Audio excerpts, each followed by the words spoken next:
Hey, welcome to the show. I'm here today with Larry Johnson, author of The 8 Principles of Sustainable Fundraising. Larry, how you doing today? I'm doing just well, Travis. How about you? I'm doing fabulous as always. Give us a little bit about your background, what your qualifications are, and then tell us about your special program that you train the trainer. Oh, sure. Well, I've been in fund development about 30 years. I got into it sort of mid-career, which a lot of people were doing at the time, and still some people do. I worked for one of the large consulting firms, sort of the McKinsey of the business, for 7 years. It's where I learned my trade. I'm really glad I got the opportunity to do that because I was put in as a junior guy. I was being mentored by the senior people, and I was on a salary, but I was generating fee for 18 months. And so that was a wonderful opportunity to be able to work with people of that caliber. And then when I finished that, because at that time being a consultant was essentially living away from home, not just travel, I went into higher education. And generally speaking, colleges and universities have the most sophisticated fundraising programs in the country. And I wanted to be a part of that. And I ended up and I served 4 vice presidencies, 4 different schools. It's one of those, like, I was doing it more and enjoying it less. I kind of wanted to be a college president. I got over that. I got over it. So I left that in 2007 and I founded my own consulting firm. And then I wrote the book, The 8 Principles, in 2012. And that's when everything really shifted for me because, I will still do a coaching job from occasion if it's the right client, and I think I can enjoy it and have fun. But what I saw for a long time was a real need for cultures to be shifted inside organizations to have the right understanding of what's going on in fundraising, what makes philanthropy tick, because the organizations that do very, very well, the ones that really generate the money, that really grow from year to year, and they're always sustainable, they're the ones that follow these 8 principles. Now, I didn't invent them. This is not radical. I just put them together in a book and put names on them. And even if someone's never heard of the 8 principles, if they're really doing fundraising correctly, you can identify every single one of them. There they are: 1, 2, 3, 4, 5, 6, 7, 8. So, how do you do this? How do you train people? How do you inform people in a way that it's going to stick? The conventional way is you hire someone like me to come in and teach a couple of courses, and we charge nice money and we leave. Another way to do it is you send 2 or 3 people to a professional conference, maybe a course, you come back. That's all outside intervention. It's temporary, it's limited. So how do you get around that? Well, we have a program here at the 8 Principles we call Train the Trainer. And I'm really excited that it's beginning to really get kicked off. What we do is we can take more or less anyone in a nonprofit. They choose who they'd like, doesn't have to be the fundraiser. We teach them the 8 principles, and then we bring them here to Boise for a 2.5-day live training session where they learn how to present in front of adults. These are active courses. You're in groups, you're doing activities, you're not sitting looking at 12-point slides, more how droll that is. And then you go back, and then the way our arrangement with these organizations is the training's a one-time charge, and then they take an annual license, and then they can use all of our training on demand. It's all in the cloud, and the only other additional cost is the cost of materials, which are pretty nominal. And so what that does, then everyone really becomes a fundraiser. Everyone really understands, oh, so this is what's going on. In fact, they're 4 live experiences, and they're all, one's 3 of them are half day, one's full day. But the first one we like to start with is called the aha moment. And we call that the paradigm shifting one. You're going to go, oh yeah. Well, it got its name, Travis, from, we were doing a beta session about 5 years ago, and it was a board, governing board of a social service charity. And we were, doing this as a trial with them. And we were maybe 30-40% of the way through. And all of a sudden the board chair just leaps up out of his seat, just like that. And of course, if you're the one, you're going, oh, okay, what's he going to say? What's he going to, he's going to throw us out of here. What's he going to do? He said, now I get this. Now I understand this. the light went on. And so that's how it got its name, the aha moment. And then we train people on how to build a metaphorical pipeline that brings their donors closer to them emotionally. Because I know this anecdotally, but now the research has been done that when you do that, and you really focus on the emotional connection over time, and you get to a point where about 20% of your donor base has made at least one gift out of an asset, and it doesn't have to be a really large gift, that's when you get tremendous growth across all the levels of giving. It's incredible. And so we teach people how to do that. We teach the full A principles, and then we teach a course on how, okay, capital campaigns have been around for a couple of maybe 150 years, pretty straightforward. Okay, everybody knows how to do them. Well, yeah, but when you do them with the 8 principles in mind, you realize that the real benefit of the campaign isn't the money you raise at the front end. It's how it can generate money at the back end, 10, 15 years by growing your program. But that requires having the right mental understanding. We teach the paradigms, we teach the principles, and then people can choose the methods that work for them, because not every method works in every situation. So that's, and we're just really excited about that, because it's the first time people can do this on an affordable basis. And so when they get new board members, new staff members, they just, hey, let's have let's do this again. Let's reaffirm who we are and what we do and why we do it. Oh, I really love it. I got a chance to go through your book, and you sent me a copy, very much appreciated. And the thing that I like, not the groundbreaking principles, because we know that they're not groundbreaking, but you really ask the really hard questions in there. And they're not really hard if you've ever thought about them before, but you have just such an impressive list of questions that organizations need to answer for themselves in order to understand who they are as an organization and how they operate. And once you understand really who you are, everything else becomes easy. Yes, it does. Amazingly, yes. Amazingly, yes, absolutely. So let's go ahead and just jump into the 8 principles. I know the first one is donors are the drivers. Like, what do you mean that donors are the drivers? We're not talking about cars. I'm assuming a metaphor of some variety. Well, I can use the car metaphor. First of all, donors are driving philanthropy. They're in the driver's seat, but they're not driving it with their money. There's a misnomer. They're driving it with their visions and their values. The money is rather incidental. And the difficulty becomes when nonprofits think it's all about money, and it's not. Money's involved, but that's not what it is. But your goal, as when you're looking for an investor or a donor, is your goal is to be in that navigation seat by the driver. And then you can help that person navigate their philanthropy, and your organization will benefit. If you're not quite as lucky, you'll be in the back seat. Okay, you can still have some input. Okay, but you're not up there in the navigating seat because you're not the primary interest of the donor. But if you're even further back, you're in the trunk. Only when he stops for gas is he, oh, you're still alive? Okay, boom, kind of thing. Of course, the worst part is you're not in the car at all. He just whizzing by on the highway, and so donors are driving it. It's their money, it's their vision, and your goal is to match what you're doing with their vision and bring it together. So that's principle 1. I like the way you bring that all together, because you can dive into this thing and you can get yourself lost. You asked in the book, what are you trying to accomplish with this gift? Mm-hmm. And it completely changed the paradigm that this donor had with other fundraising entities. Like, mm-hmm. What do you mean? What am I trying to accomplish? Aren't you supposed to come in here and tell me what you're trying to accomplish and give me your money? Is it, give me your money? It's not how that's supposed to work. And that's not it at all. That's not what you allude to. No. When you say that to a donor, first of all, it takes all the pressure off. They're not nearly as guarded as they were before, because they see someone like me. Oh God, he's here to ask me for money. But you take all the anxiety away. And then also, when you understand that you're offering them something that's much more valuable to them than the money they're going to give you, there's no anxiety anymore. I mean, if he says yes, he says no, well, fine.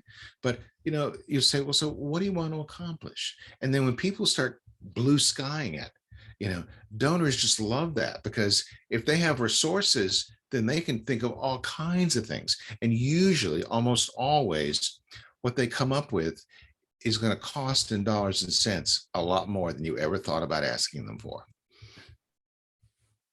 What a fun benefit to actually putting the microscope and putting the spotlight on them and trying to keep it, instead of trying to keep it on you and your organization and what you're trying to do.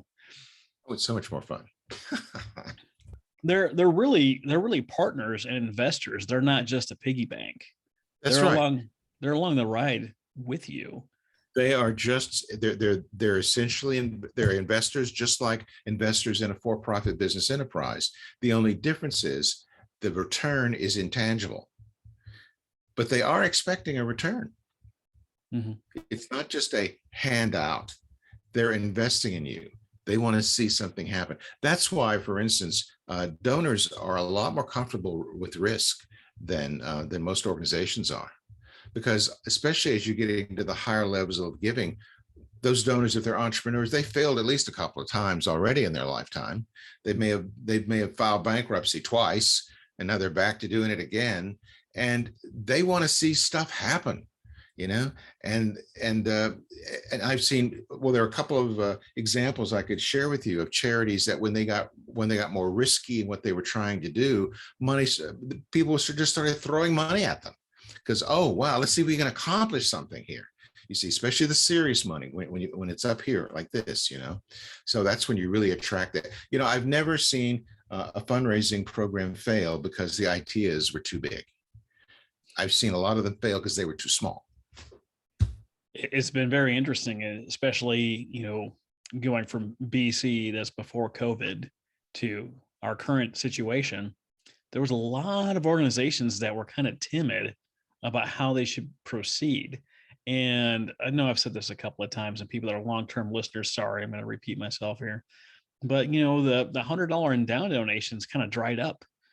But the Yeah, 500, $1,000 up donations got bigger because they understood that in these trying times that more money is going to be required. And if they have it and it makes sense and you can bring them along for the ride and invest in them and they invest in you, well, then that's you're going right. to land those donations. But people don't always start there. They try to start in the middle, or they try to start in the end and they search for major donors, but they don't ever start where they should. And that's beginning at the beginning. Begin at the beginning.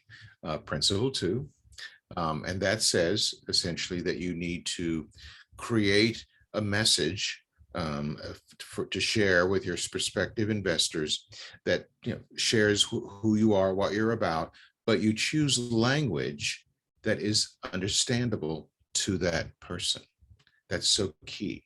I mean, if you look at a lot of nonprofit websites, it's full of jargon language, acronyms, obtuse academic language, all this in-group stuff that donors' eyes just glaze over at that, and they move on. What is this? Especially, now, what is it? People have no attention span whatsoever. I mean, it's better than it used to be. I know it wasn't all that long ago, and I mean less than a decade, when the majority of nonprofit websites didn't even mobilely adapt. They didn't even adapt for a phone. They just shrunk down, and you couldn't read them at all. Yeah, it's like, well, why should we do that? Well, because the people are looking at this on a phone. They're not looking at it on a computer or a laptop even. But so, oh yeah, begin at the beginning. Phrase your message in a way that your prospective donors will understand. That requires getting outside of yourself, which is not easy for a lot of organizations to do. There's not, they get caught up in their own press and all the things that they want to do. It's very interesting. You had a great quote, little cutout in the book here. It said, investors and donors who support you through the thick and thin demand clarity. Now, when I hear that, what I immediately understand is that you have to know what it is that you're hoping to accomplish, what And goal it then, is you're trying to achieve. And if you can't identify it, or if yes, you have people talking about it that don't know exactly what they're talking about, they're not going to have that clarity and donors are going to switch off. oh, absolutely, absolutely. It's not this kind of mushiness, either in terms of what you're trying to accomplish or what you actually have accomplished. And you're seeing that it's become a lot more important, even with the younger generations. With the millennials are, they don't. Oh, you mean that kind of nice, glowy feeling I'm supposed to get? No, no. I want to know what you're doing. Yeah, they want to get down to the point of it. I got asked had a Rotary Club I was speaking at. They're like, how do we get millennials, engaged? I was like, well, they like to be in the thick of things and actually roll their sleeves and get things done. And when you say, hey, come to our meeting, that's not particularly enticing. And the vast majority of some organizations, they have a weekly meeting or a monthly meeting, and that's kind of the majority of what it is that they do. And that is not enticing in the slightest. That's right. I know my daughter is a Generation Z. She graduated high school this spring, so she's getting into the mix. So her and her generation are getting out there too. They have to be engaged at a certain level. And I say they, I guess I'm technically a millennial because I'm not yet 40, but we like to know what's going on. We like to know the why. We want to get invested in what's going on. And the days of people mindlessly just doing what they're told are far gone. Even the military, you're not just doing what you're told anymore. And it hasn't been that way for more than a decade. You have to understand and get the buy-in at whatever organizational level, whatever you're working on, if you want to get something done. You have to be able to ask yourself as an organization, how can I accomplish my mission and how can I fund it?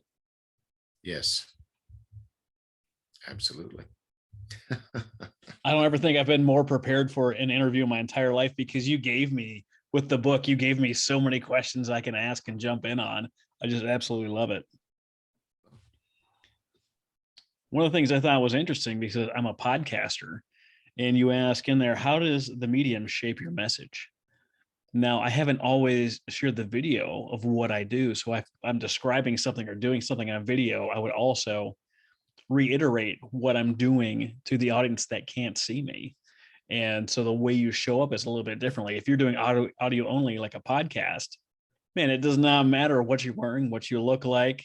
Doesn't matter what's in the background. All that matters is you're having a great conversation or a great message, good quality, and you're delivering value to the audience.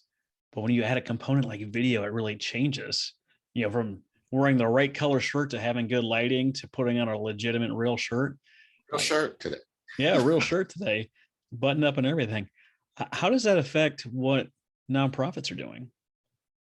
Well, when I made that comment, I was thinking about the different channels that people are using to receive their information, and it shapes that.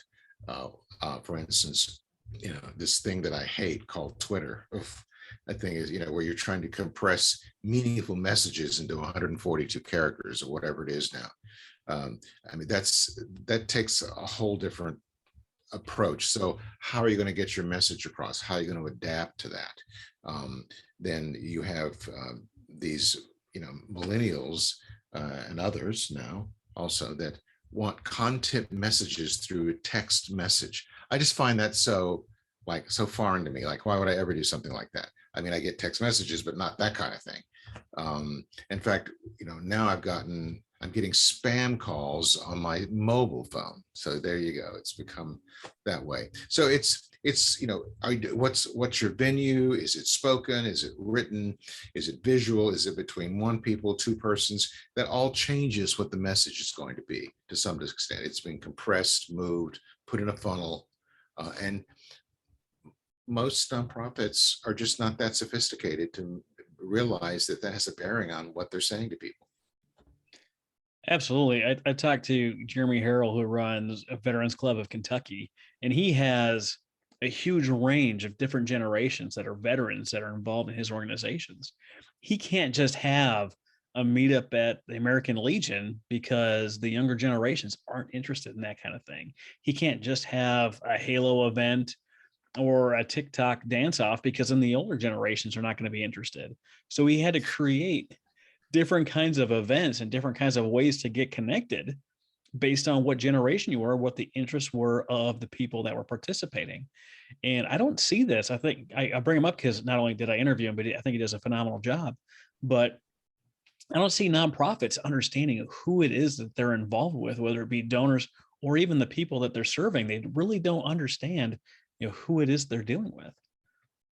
Well, and not everyone. I mean, it's human nature to sort of focus on yourself and not others. But especially for nonprofits, when they have they're doing really good work and they have a very good mission and they get all focused on that and they don't realize it's not about them.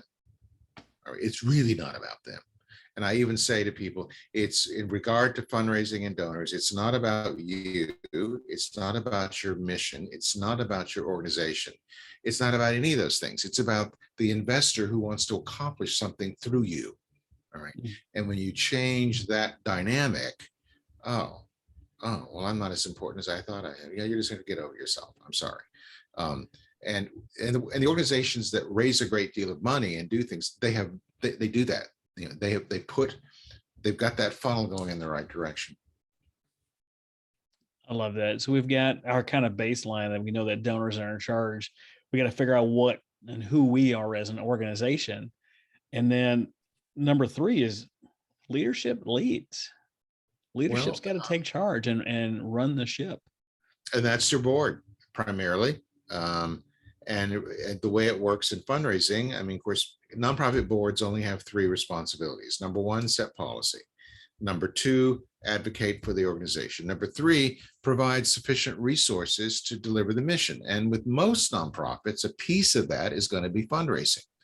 Um, and that's why boards are up front and center when it comes to raising money. First, by making an example of themselves, we're going to put our own money into this to the extent that we're capable, and that sends a signal to everyone else. I mean, you know, you're an outsider. You're going to be, well. Let's take it. Let's take in a for-profit firm. If you have leadership in that for-profit firm, and then none of the board members have whole stock in that organization, and they're all cashing out. Well, you don't want to buy into that. Heaven knows what's going to happen. They know something you don't know. Whoa, I'm going to put my money in that. Well, it's the same thing. You know, if they see board members fully vested in the total sense of that word, time, money, treasure, everything, well, they will say, oh, well, there must be something going on there. And that's the way it works. So it starts there. It's a lot easier to say join me or join us as we give than it is to say you should. Anytime I hear you should, I cringe a little bit. Shoulda, woulda, coulda. You should give. You should do this. You should try this. Why are you telling me what to do with my time, talent, or treasure? But when we come together and we take the lead and we work together, it's a lot better organization. What kind of skills, I get this question all the time, what kind of skills should I be looking in a board member? Well, a couple of things. Naturally, you need a representation of the kind of professional skills that you would want to have evaluated inside your organization. For instance, you'll want someone that has a finance background, someone who has a marketing background, maybe someone has a legal background. Oftentimes, nonprofits overload their boards with program people that understand the substance of their business. That's not a good thing. Maybe one person, but that's not really their focus is program in the first place. And then the other piece of it that's so key and from a fundraising point of view is you need to make sure that you have a member of every basic constituency that you plan to ask money from represented on that board. A good example would be I was working with a social service organization in northern Idaho, covers several counties, and I was meeting with the board, and they were talking about the fact that there's this one board they don't get any, that there's one county they don't get any money from. I said, well, so who's on the board that's from that county? No one. I said, well, how can you expect that? They don't have, there's no networking, there's no connection there. Ah, okay. And then you don't have to have all deep pockets, but you have to have some. They have to be able to some money that's representative. You want to make sure the board is strategic in nature. You don't want it overloaded with accountants or bankers or attorneys, or, you know, Mary may be a wonderful board candidate, but we already have 2 accountants. We don't need another one, you see. And the other piece of it is when you enlist a board member, you got to be very clear what their responsibilities are. A lot of nonprofits are they kind of slide into asking them on sitting on the board, you know, and they kind of soft pedal their responsibilities. No, I mean, there's certain expectations. And if they're unable or unwilling to do it, well, that's great, but you just can't be on the board and we'll find another place for you. You know, board membership is a responsibility. It's not a reward. That is very true. Those are 2 hugely different things, a responsibility versus a reward. Stacking a board with your friends might be fun and enjoyable, but it doesn't get the bills paid. It does not. No, it doesn't get the job done. No. How does a board fit into the larger portfolio of volunteers? Well, they are the principal volunteers because by law you can't pay them. They volunteer their time, and they, as I said, they set the pace for everybody else, and they will encourage other people to participate simply by what they're doing. I mean, you know, every board member doesn't have to be out hawking for gifts. That's not the point here. They are involved in some process. In fact, perhaps the biggest thing that boards need to be involved in that they often aren't is evaluating the fundraising program for its effectiveness. In other words, knowing enough about fundraising so when the executive comes and the fundraiser comes and they present their plans and they present their reports, the board members can ask professional, intelligent questions that make sure things are moving along. And a professional, intelligent question is not, how much money did you raise in the last quarter? You know, we were joking before we got started that a lot of boards bring in fundraisers. You were saying as gunslingers or bounty hunters, like they're going to come in and save the day. And like, that's not what they are at all. And if you're a board member and you're listening to this and you're expecting that, prepare to be disappointed. Or prepare for your to have your development position be a revolving door. Yeah, when you talk about the turnover rate for some of these positions, like executive director and fundraiser, and they're between 12 months and 24 18 months. 18 months is the average now. When you think about it, that's pathetic. You hardly get spooled up in an organization and understand enough to be effective in 18 months. And you want them to revolutionize everything you've messed up over the past however many years in 18 months or less. Well, yeah, and they've barely found out where to park their car. We're laughing, but that's exactly how it is. You're not even sure where you're supposed to park or be at most days, and they want you to have completely saved the organization. No one's going to come in and save your organization. It's got to be you. It's got to be you. Principle number 4 is learn and plan. Now, learning and planning, I get a lot of pushback from organizations that tell me by their actions that they don't need to learn or plan. Have you seen this? That's one reason why they struggle so much with their fundraising. Learn the profile, the kinds of people that would naturally support you. Let's face it, not everyone's going to give money to you. Even the generous people are not going to give money to you. There's a certain profile that is more likely to give money to you. And unlike, of course, unfortunately, a lot of fundraising in organizations defies that. They simply mass mail everybody. It's like shooting bucks shot against a barn, and let's see what the pattern looks like. It's extremely expensive.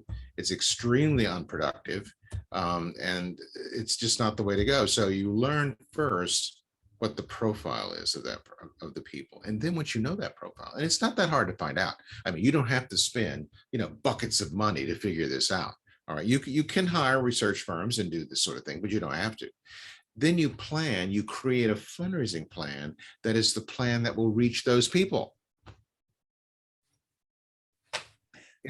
That's what you do. And when you do that, not only do you raise a heck of a lot more money, you spend a heck of a lot less money, and you do it at a much shorter time. But you have to do that first. We're going to jump back into the generational thing here for a second. I was on the board. I was the youngest member on the board. I suggested an app or a digital interface for giving. And I was almost laughed out of the room. Like, do you know how much an app costs to create and develop and this and that? I was like, well, you can do it for free if you know just even a little bit about some of this stuff.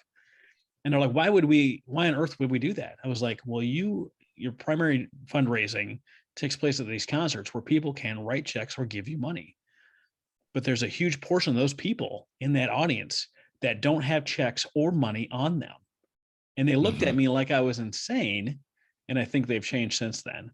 But I can't say never. I rarely, carry cash on me. And if I'm carrying a check on me, the check is already spoken for. It's already going for a specific purpose.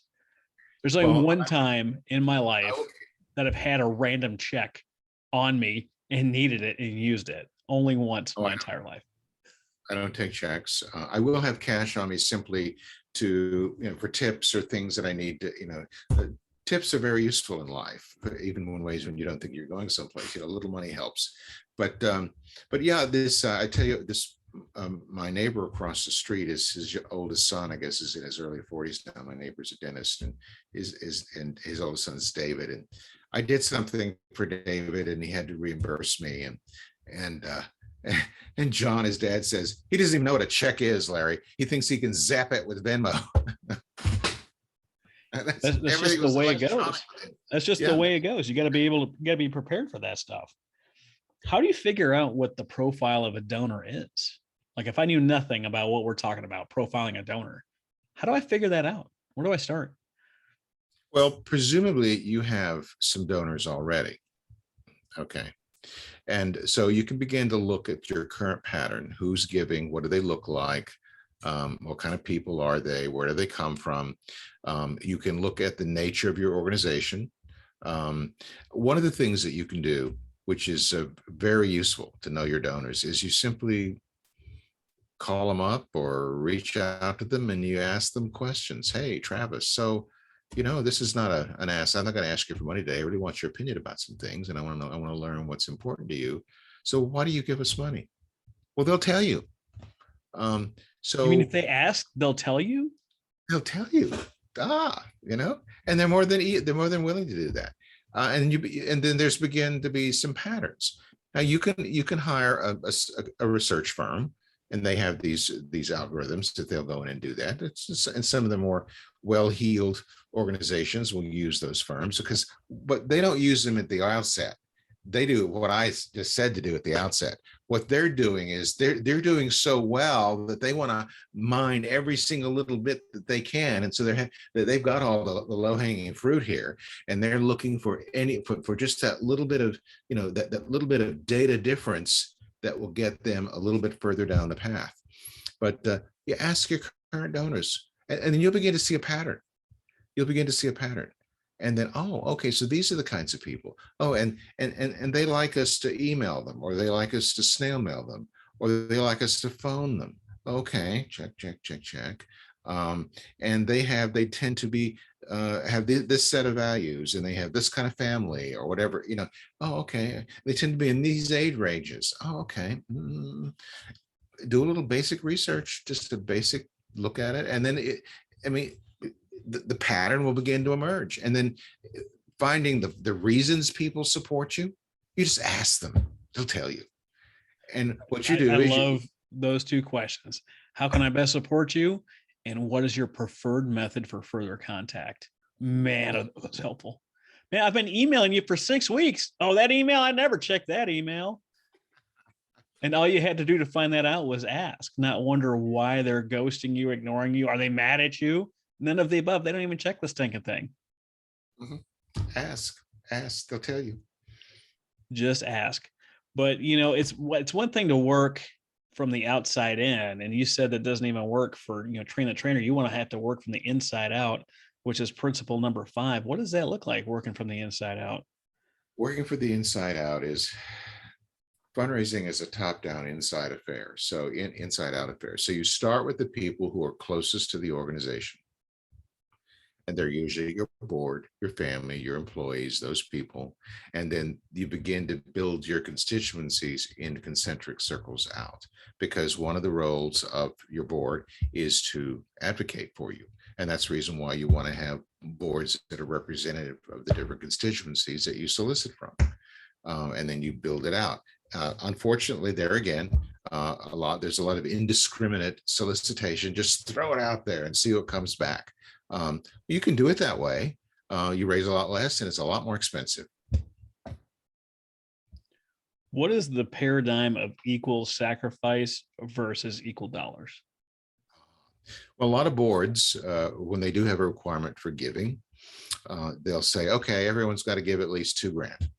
Well, okay.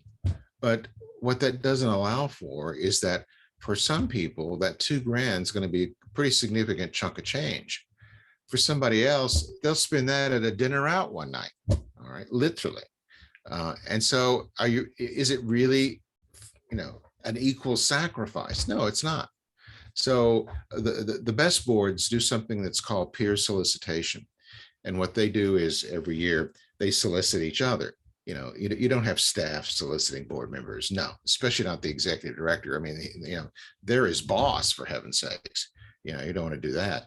But it's very simple. You get a couple of members of the board together along with the ED, and you look at your list and you go down that list, and one at a time, you say, okay, and this is for an annual gift. All right. So what could Travis do if he were properly motivated? Not what you will do. We don't know what you'll do. No one can do that. But what if, so you go down that list and you come up with a number for every person. And then, then the two people that are managing this, they make their own gifts first, hopefully their capacity gifts. And then they split up the list and they go out and they say, so Travis, we were hoping that you'd be able to do $5,000 this year. Now, in an annual pledge sort of situation, you wouldn't have to write a check all at once. You could write it monthly. You could pay at the beginning and the end, but you make the commitment now so that when we're done with all this, we could say, and you do this toward the beginning of the fiscal year, oh, the board raised X. Now, here's the way you build enthusiasm. When you've come up with all these numbers, all right, what you do is you take a discounted total of that number, usually a 20 or 30% discount. So that you're giving like it's 70% of what the asking amounts are. And if your board is doing that, they're committed. So then if you go over that amount, see, no one knows what it's like, wow, our goal was X and we raised this. So everyone is like all juiced up, you see? So then everyone is giving at a level that they feel comfortable and it's an equal challenge with them. And that's the reason why you can have people that have modest means and those that have pretty significant means. Yeah, that's exactly the point. I've heard of boards that are it's $50,000 give or get. Well, a $50,000 check to some people really might not be much of anything. They can write it on the spot and never think about it the rest of the year. Some people don't have that. Here's the other thing about the give or get routine. That's a racket because you have a person on a corporate salary and he has access to a PR account. He can get the 50 grand and he doesn't have to give a damn dime. He's a freeloader or she's a freeloader. You see no. See, if they want to get something out of their employer, that's great, wonderful. But that does not take the place of a personal commitment from personal resources. I'm glad you feel that way. Principle number 6 is divide and grow. I heard somewhere that a house divided against itself cannot stand, but I think you have a different meaning. It's a different meaning. Divide and grow simply says that you treat different donors differently. People come at you with different levels of capacity. They come at you at different points in their lives, different life situations, different level of interest. And so you have to attune your program in a way that's going to treat these people as individuals and that's the way you build this pipeline or this pathway for them to become closer to you emotionally. And the beauty about that is, in the bad old days, the only way you could do this was on 3x5 cards with an army of people in your office. Well, you don't have to have that anymore with computers and the really low cost CRMs that are available to nonprofits now. I mean, you can do a great deal with very few people, actual live bodies, and you can manage it a lot better. You can be a lot more specific. If you get you don't have to buy some, huge whiz bang expensive CRM. A basic one will do, and a basic mail program, and you put them together and you can do a lot of great things. You really can. Please hear what he's saying here. And if you do have a CRM, which I recommend, and there's a bunch that are free for nonprofits out there, if you make contact in any way, shape, or form to a donor or even a person, log the dang thing in the CRM, because if it's not you doing it next time, someone needs to know where the heck it was that you left off. And if you don't do it right, they're going to come in either to the wrong person, asking for the wrong amount, Oh yeah, $50,000. I think you may have me confused with someone else. Somebody You else. you get logged on the wrong donor, or you've just asked them for a major gift, and you're sending out an email message asking for money for someone that just gave you a big donation because you didn't annotate it and change the tag on where they are in their giving cycle, and you just asked them for something the next day. And then you Well, the better thank these individuals who are helping you both get to your dreams. Even if it's uh, a $5 gift or a $500,000 gift, you have got to make the thank you. Brady Josephson from Next After says that only 12% of nonprofit organizations thank every single donor every time. Only 12%. that's pretty pathetic. That's why the first year renewal rates are in the toilet. The overall first year renewal rate, meaning if someone gives you a gift for you for the first time this year, they'll give again next year, is slightly under 40%, about 38, 39%. Well, the first year renewal rate for the consumer products industry is 95%. So I tell people that, donors are more loyal to their toothpaste than they are their charity. I mean, listen, P&G's got it figured out. They know how to retain their customers. Okay, take a lesson from them. They know how to do this thing. And yeah. I mean, the only upside to asking someone for too much money is usually the reaction is, you think I can do that? They're flattered, actually. Oh, absolutely. And it's a good feeling. I've been asked for money before, far beyond my means. And I'm like, what is it about me that makes you think I have so much money? Like, well, we see you on YouTube and this and that and the other. I was like, those are all free services, but I appreciate that I'm putting out a good image and good branding, apparently. That's But right. I mean, that rolled right into principle number 7, the renew and refresh. You have to be able to get a recurring donor. When I talk about the things that I teach, my biggest push is to get monthly recurring donations. And the best time to do that is within 13 days of first contact. So if you have an October fundraiser and you don't talk to them till the first week of December, you've already missed that window of the time that they're most likely to become Oh a yeah. recurring donor at any level. Well, a couple of things there. First of all, monthly giving is a good way to groom people, to grow them. Younger people are really into monthly giving, by the way, more so than the older folks. And then you want to renew them first before you worry about acquiring new donors, because unless you're renewing your people, you'll always be bottom feeding. You'll always have small gifts. You'll never get to the point where they're really getting into capacity giving. If a person can write you, just pull out a checkbook and write you a 4-figure check, $1,000 or above, that's usually their third or their fifth gift to you. That's about where it falls. It's not going to be the first, even if they could write you a check for 100,000. It just isn't. They're testing you. They're seeing, well, what kind of response am I going to get from these people? How far do I trust these people? That's what it is. It's about trust.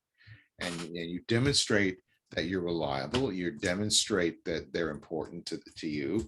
You demonstrate that you're achieving what you say you will, and you're consistent with that. They'll throw money at you. They literally will. Did you do what you said you were going to do? Yes or no, why or why not? Sometimes you intend to, and sometimes you even plan to, but something happens. Did you go back and tell your donors what happened?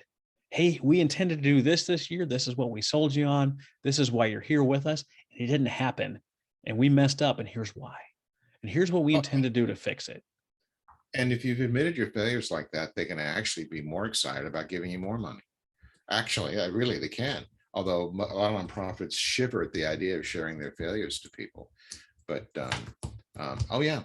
Studies, research, every industry that I've found, as long as you're doing things in good faith, and then you say, here's what happened, and being authentic with whatever's happening, everything is better.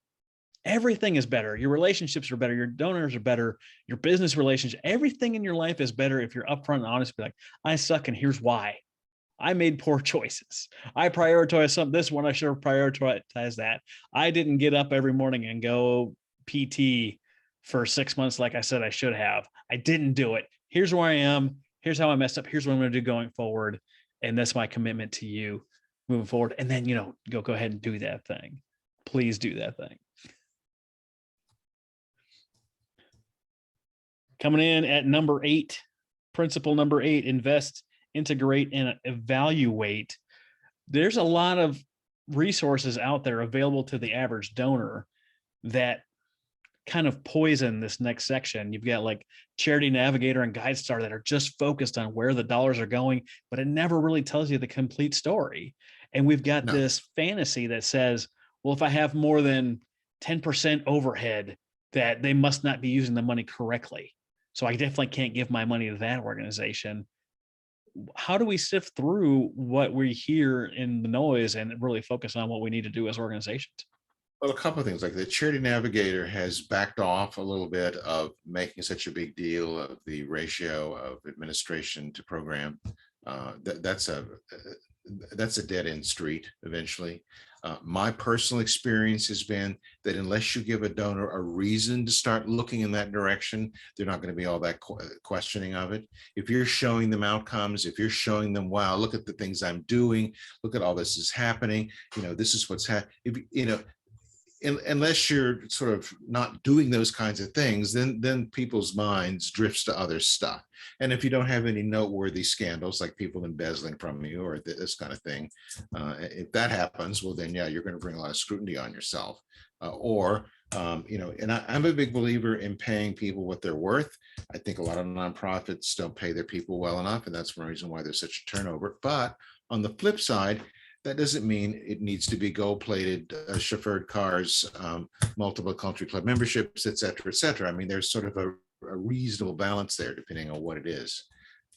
But that's through my experience. But you have to invest in your program. Because here's another thing where board members can be very, very useful. Different types of fundraising have different ROIs. They have different cost levels. And a good program that's strategic, that's put together in the right way, will understand where their costs are on all of these things and be able to report that to the board. Okay, we're within the norms here. We know what we're doing, how we're raising money.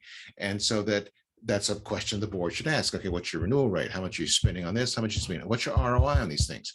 And so there's that. You've got to invest. It's not just, a lot of people think that a fundraising expense is the same as paying the utility bill. It's not. Okay, you're supposed to get more back than you put into it. All right. Integrate meaning, and this is more important for larger organizations, although it can happen to small ones.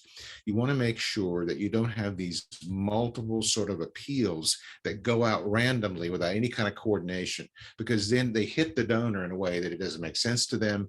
All they see is what's coming at them either on the phone or in the computer or in the mail, and you look terribly either greedy or mismanaged or both. All right. And then lastly, neither are good. No.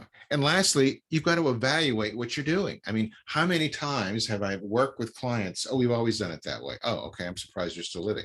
I mean, things are all constantly changing, and the best organizations are the ones that every year they deconstruct everything they did, what worked, what didn't, how can we make it better?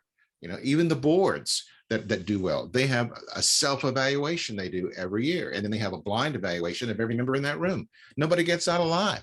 You see, they're accountable to each other. You see, and those are the boards that really are powerhouses. You don't stay. Deadheads don't stay on boards like that very long. No, and they don't have to be fired. They self-select off because they don't want to be in the heat. This is something that I've seen in the military work very well. We have things called after action reports or lessons learned if it was an exercise, or even every flight that I've been on, the pilots sit down and they go over through all the stages of the flight. Do we file this correctly? Do we get the right weather? Do we take off on time? Do we communicate correctly to the maintenance crew and the powers that be, all the things that needed to happen? How did we do leaving the airport? How do we do getting out of the area?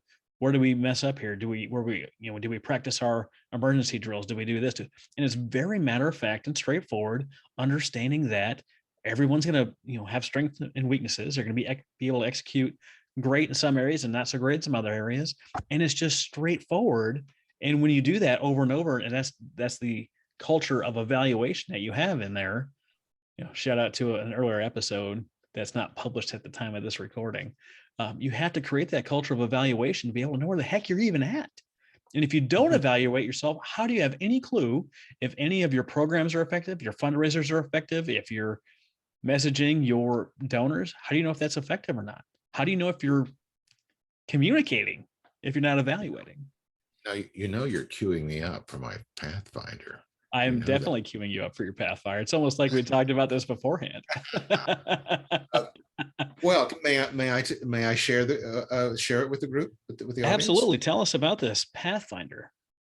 Well, for many, many years, the way you found out what your program was really doing is you had what was called an audit or some sort of evaluation, usually done by an outside person like me or someone like me, who charged you a nice fee and showed up and interviewed people and looked at your money, your receipts and all your books, and came back and said, okay, here are your strengths, here are your weaknesses, here's what you need to do, blah, blah, blah.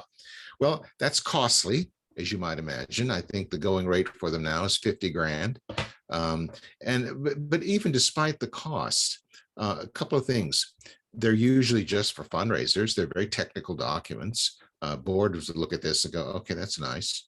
And then also, since you are the outside consultant coming in to evaluate them, the reaction is, oh, we're not like that. Oh, that's not us. You see, and you're like, no, yes, sure. No, we're not. No, we're not. So what I wanted to do is to create a very easy and simple tool that would allow a nonprofit organization, principally their leadership, their board members or their executives, not the fundraisers, to get a real sense of where their program sat in terms of its sustainability and how it could grow, and then to identify some of the key things that they're doing that are right, and some of the few things that are doing that are definitely wrong, that's hurting them. And then, okay, there's certain things they want to achieve. Maybe they want to build a major gift program, or they want to have a capital campaign. This gives them a sort of a sense of, just a very sense of readiness. So how ready are you? And what are some of the key things we should be doing? So what we've done now is we've created a totally automated AI algorithm driven profiler that has 24 multiple choice questions, and they're simple, plain language questions that any executive or board member, okay, report comes back and it does exactly what I tell you, what I told you. And it's a real eye opener for a lot of our organizations. And it's sort of like, oh, so this is where we really are. Well, it's a thought piece, and they didn't have to pay anywhere near the 50 grand. So I'm really excited about it. It's right. It's going to be in limited release beginning next week, and we're recording this at the end of October. And then by the time this comes out, it will probably be on the A Principles website, and it's called the Fundraising Pathfinder. It'll be right on the front page of the website.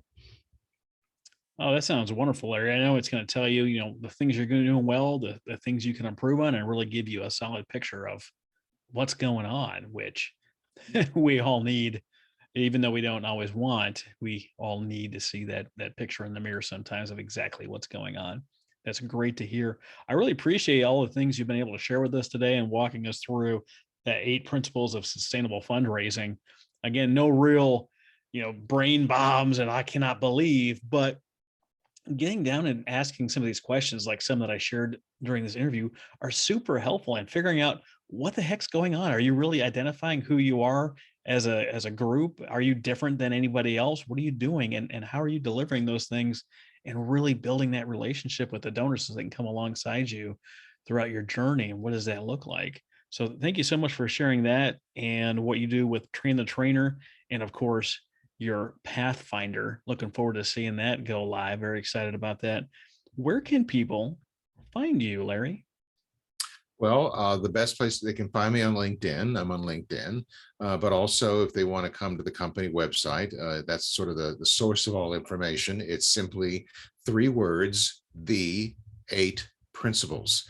That's THEIGHTPRINCIPLES.com. The8principles.com. Thanks so much, Larry.